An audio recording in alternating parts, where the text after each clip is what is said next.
Welcome to another Gauging Gadgets Google Chrome browser tutorial video. In this video, I'm going to show you how to disable extensions in the Google Chrome browser.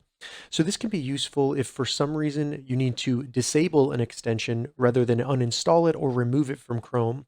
So in some instances, maybe an extension was updated and now it's causing Chrome to crash or websites not to load correctly. Disabling it is a good way to troubleshoot that issue and see if it is the extension causing issues. So the first thing we need to do to get started with disabling extensions in Google Chrome is to open up the Google Chrome browser on our Windows 10 computer, MacBook, Chromebook, anything like that.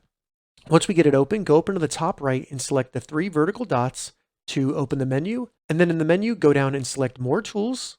And then in More Tools, go to Extensions.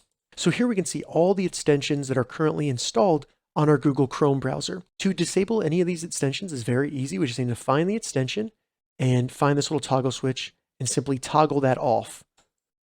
So once you do that, it'll be disabled and still installed in your browser. So anytime you want to use it again, you can toggle it back on. But to disable it, all you need to do is turn it off.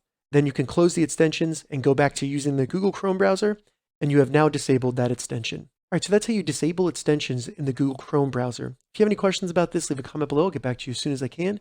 If you'd like to see more Google Chrome browser tutorial videos, check the links in the description.